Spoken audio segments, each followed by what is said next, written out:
வெற்றி எதிர்பார்த்த ஒன்றா தான் இருந்திருக்கும். இருந்தாலும் மிகப்பெரிய ஒரு வெற்றியா பீகார் மக்கள் உங்களுக்கு எதிர்பார்த்து தான். ஆனால் அது ஒரு ஒரு அசுர வெற்றி, ஒரு அசாத்திய வெற்றி, ரெண்டுமே தான்.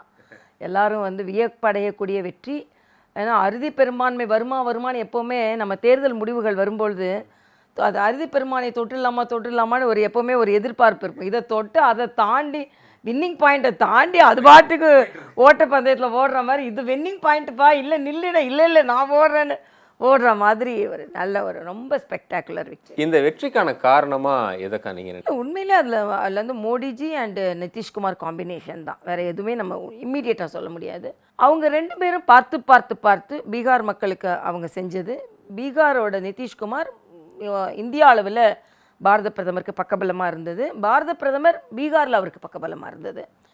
ஒரு காட்டாட்சி மட்டுமே பார்த்து கொண்டிருந்த பீகார்னாலே நமக்கு ஒரு ஒரு உருவகம் உண்டு.